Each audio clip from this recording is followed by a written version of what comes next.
Hi guys, kahapon pa nga pala tong video na to. Dahil araw na naman ng linggo, Laba Day na naman. Naglaba nga pala ako kahapon kahit umuulan dahil tambak na ang ating labahin.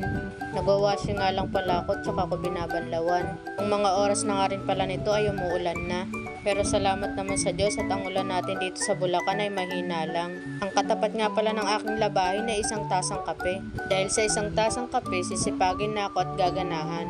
Habang naglalaba nga rin pala ako, nag-aalaga rin ako ng aking maliit. At nung mga oras na nga niya, napatulog ko na siya para makakain naman ako.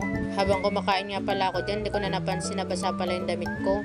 Ang inulam ko nga rin pala dito ay yung inihaw na manok na tira namin nung gabi. Hindi na rin kasi ako nakapagluto kasi nag-aalaga pa ako ng bata. Nung matapos naman na nga pala ako kumain, nakita ko tong bintana namin, sobrang dumi na niya. Kaya habang tulog pa yung baby ko, dali-dali ko tong pinunasan. Minsan kasi sa dami kong ginagawa, hindi ko na rin nakikita or naiisip punasan to. Kaya kapag nagkakatime ako, talagang pinupunasan ko to. Dito nga kung mapapansin nyo, talagang malikabok na yung bintana namin. Fast forward na nga natin, kanina nga gumawa kami ng dishwashing liquid ng aking kapatid. Ito nga pala yung DIY dishwashing liquid.